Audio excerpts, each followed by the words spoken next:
Hello, good morning students. Please subscribe the channel, drop a like, share and comment. This is Progressive Monthly Magazine, August 2025, exercise number 19 on the speed of 100 words per minute. Start.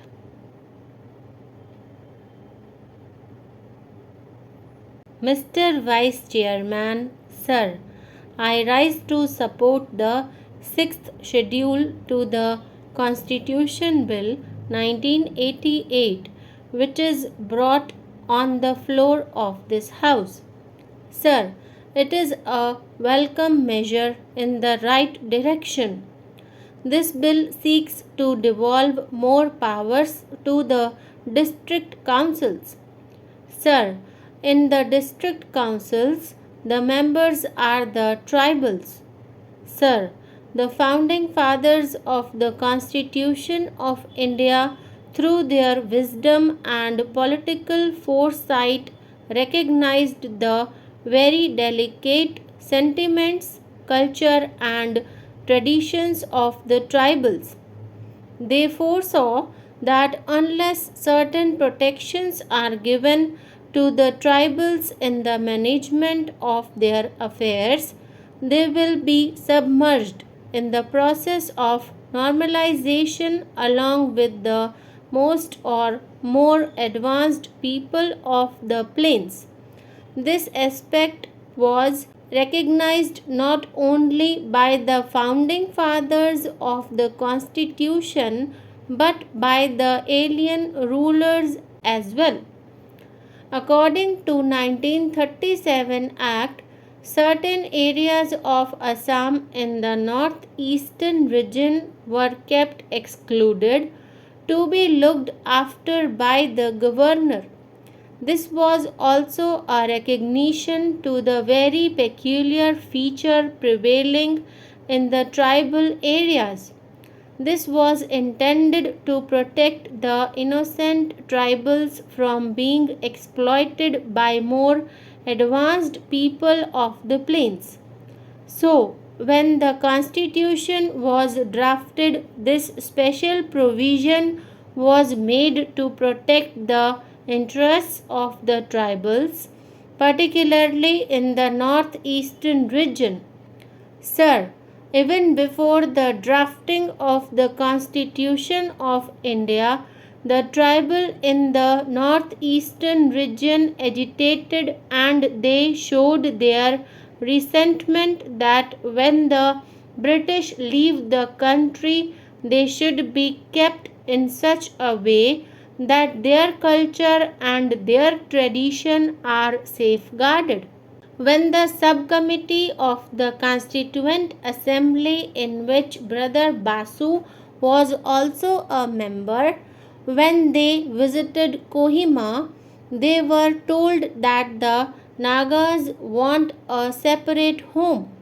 In other words, they do not want to lose their identities, they want to preserve their culture, they want to preserve their traditions.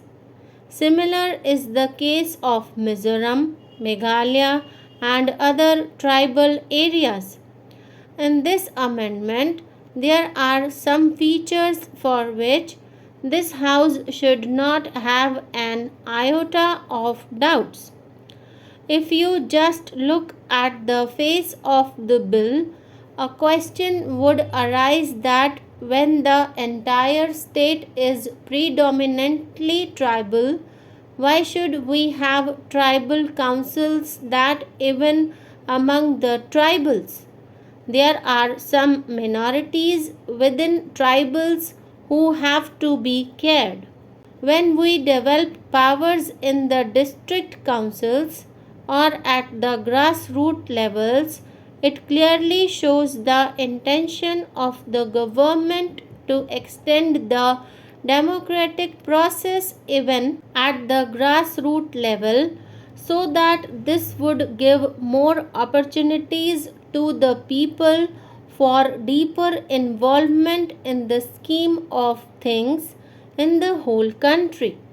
If we all the time look at the tribals as backward and if we do not give opportunity to them to develop, how can they be trained in the art of governance?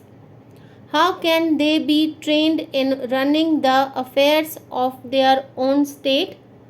I feel that devolution of more powers to the local self government, especially in the tribal areas, is a very welcome feature and is in the right direction. I am afraid that while giving more powers to the council, if we do not again give them financial powers, I think this will be like an anti drama. Without financial powers, how can they manage? Therefore, in the amendment, I think you have rightly given more financial powers for the management of the district councils. Now, a suspicion has arisen if we do not allow the legislators to attend the district council. Does it mean a distrust? I don't think so. Even if the governor has to use his discretion, he has to consult the Council of Ministers. Therefore, the question of misuse of discretionary power by the governor, I think, would not arise. And also, use of discretion is on matters pertaining to the progress of these tribals, and therefore we should not misconstrue the spirit of the amendment which we are having before us.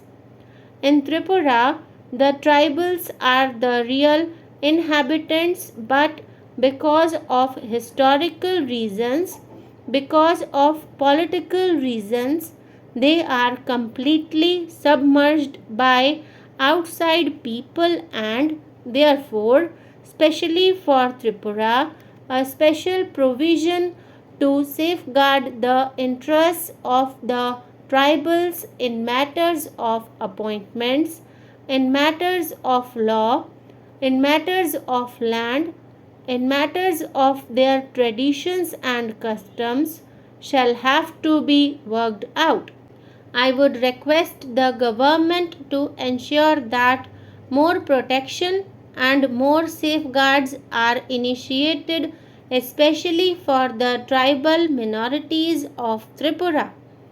After all, in their own home, they are finding themselves in a minority, and therefore it is our moral obligation to ensure their safety, their security, and their future. I do not want to dwell much on this. I only wish that the district council in Mizoram, which has been envisaged in this amending bill, works well. The agreement with Mr. Lal Denga also clearly indicate that protection would be given to these minorities, which is good it for the people here.